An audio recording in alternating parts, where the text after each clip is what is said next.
Hola a todos y bienvenidos a un nuevo capítulo de Agentes Inclusivos.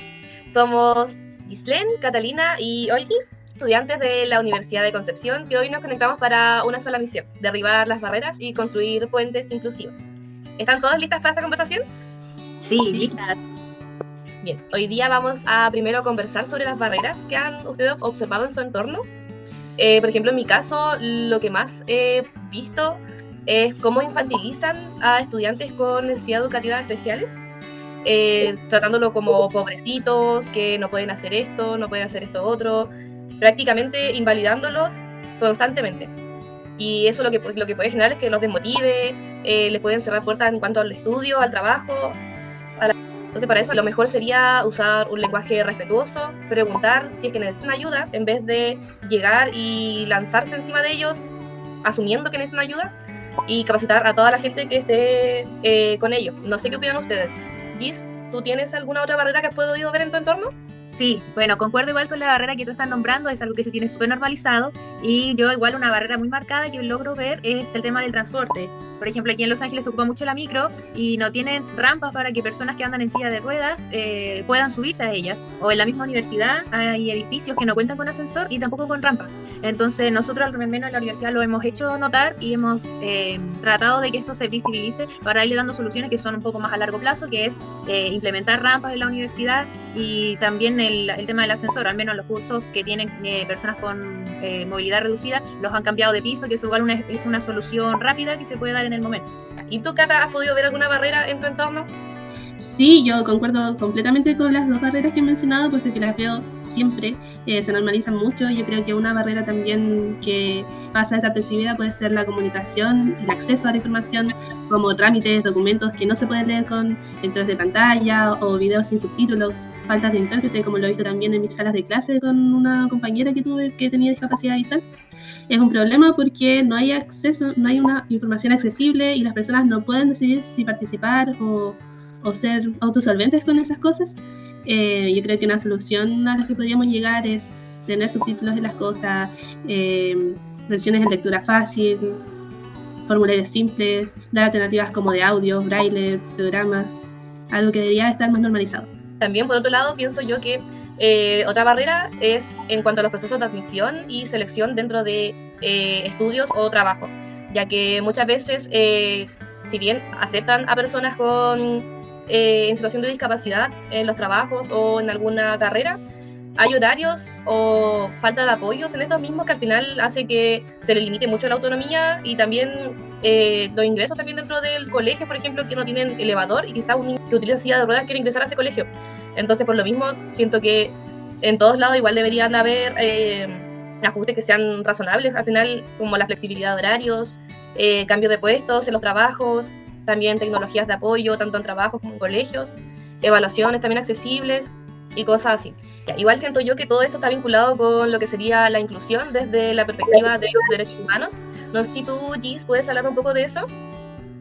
Sí, bueno, como todos sabemos, en realidad los derechos humanos son para todas las personas, independiente de su origen, de su religión, de su nacionalidad, de su sexo, porque hay que entender igual que hay una universalidad en esto de los derechos humanos y eso también incluye a la inclusión.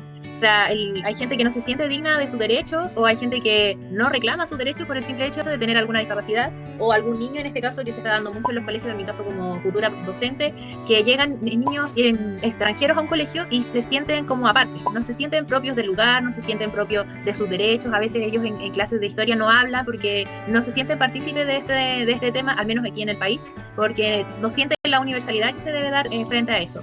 Entonces, por ejemplo, una solución que yo haría en un colegio es crear ferias interculturales donde se les dé el espacio tanto a los niños como a sus familias, si quieren hermanos, primos, que ellos puedan ir a dar a conocer su cultura, hacer su país típico, sus comidas, enseñarnos sus celebraciones, querer contarnos alguna receta, con tal de que ellos empiecen a sentir parte de lo que es el país en este caso, y no solamente los niños con discapacidad, también la inclusión se trata de incluir a gente que sea de otra nacionalidad.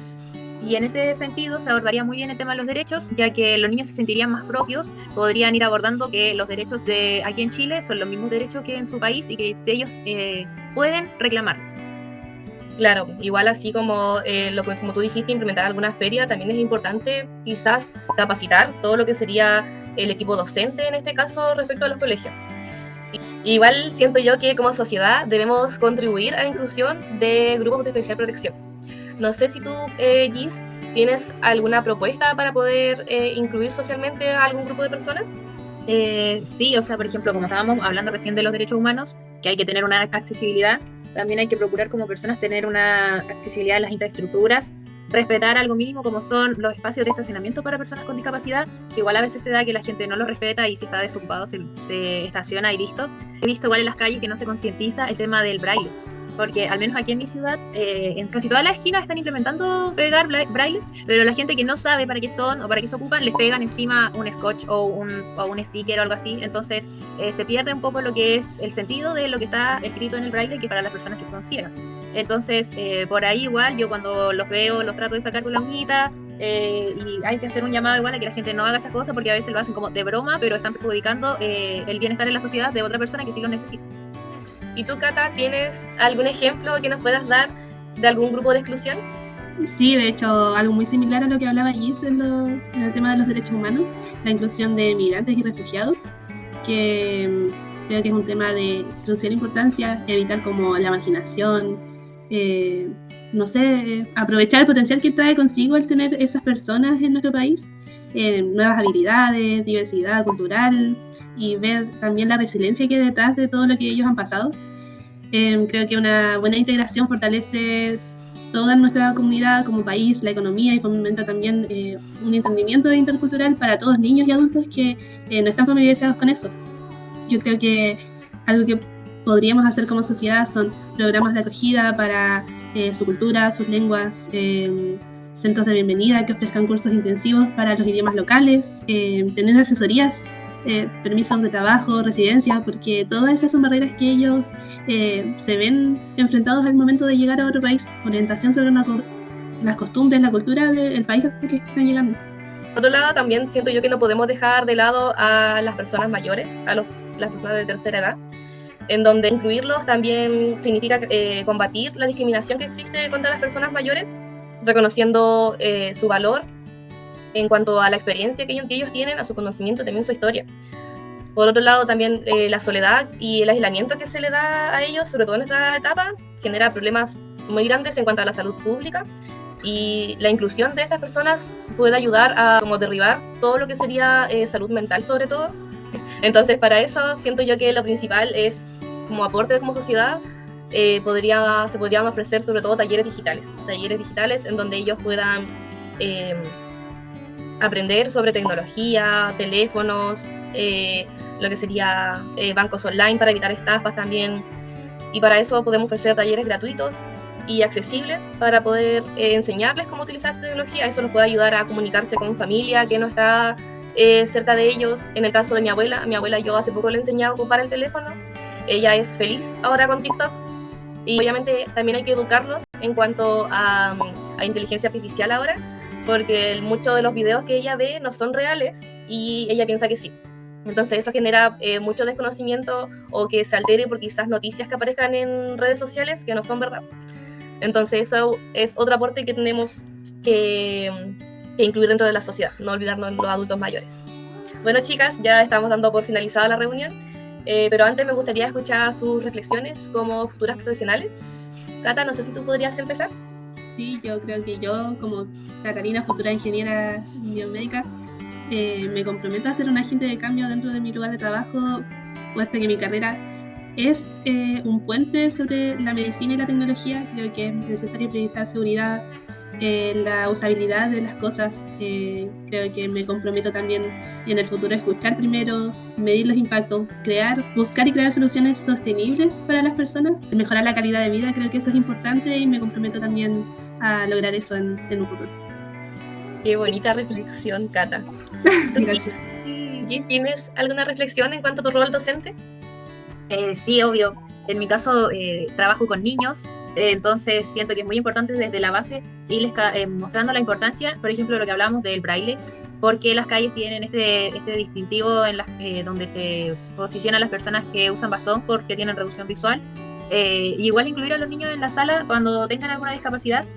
Al igual como decía la Cata, igual me voy a comprometer a estarme constantemente capacitando, porque en cualquier momento puede llegar a mi sala un estudiante que tenga reducción al campo visual, y yo no sepa cómo ayudarlo, cómo orientarlo, cómo enseñarle, que es mi labor, o puede que llegue un estudiante que sea sordo y yo necesito contar con las herramientas para poder comunicarme con ellos, que son en este caso el lenguaje de señas, que siento que son dos herramientas que en los colegios para nada se piden, para nada se enseña. Entonces igual yo buscaría la ayuda desde ya y no esperar a que esa barrera se llegue a mí para yo tomar una acción, sino que estar preparada desde antes para poder lidiar con cualquier situación y también poder enseñarle a mis estudiantes que es importante, aunque no conozcamos ahora ya a alguien con el que yo necesite comunicarme por lengua de señas, que es importante aprenderlo.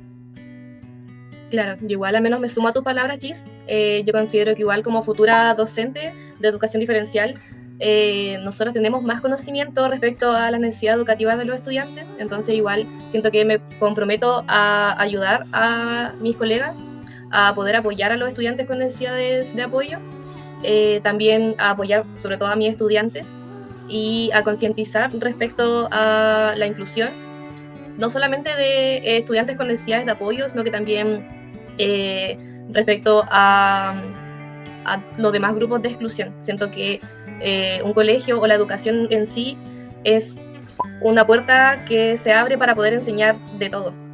En este caso, sobre todo de inclusión, los estudiantes se encuentran siempre muy abiertos a aprender sobre estas cosas y es importante enseñarles desde pequeños también a ser inclusivos.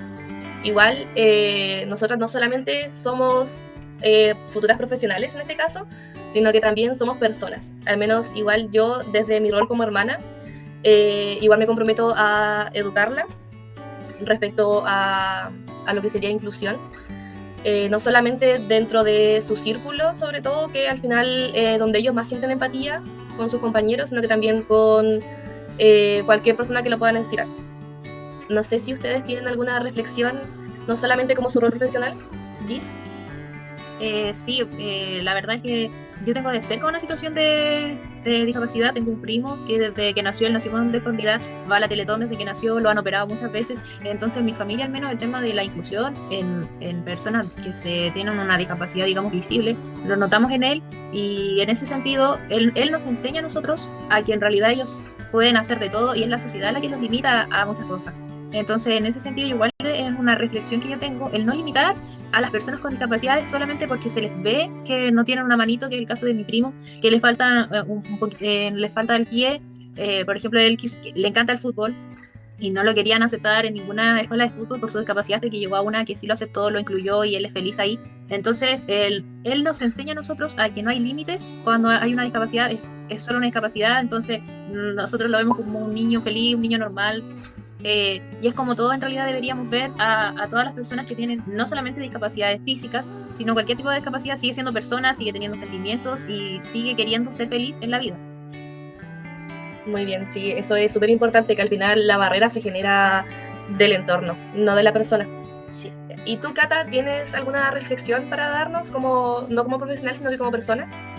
Sí, yo lo veo harto en mis salas de clases. Como mencioné antes, de una compañera en clases que ella tenía discapacidad auditiva. Y la profesora preguntó quién sabía lengua de señas, y yo hace mucho tiempo que quería hacer un curso y dije quizás si lo hubiera hecho antes hubiera podido ser de ayuda. Creo que ser una persona que pueda tener esa disposición de ayudar, tener las herramientas importantes, así que yo me decidí a hacer el curso de señas ese año en caso de cualquier cosa, y eso yo creo, tomar acciones para poder dejar de ser la barrera como personas. Eso es todo, chicas. Muchas gracias por conectarse. Recuerden que el cambio lo construimos entre todos como sociedad.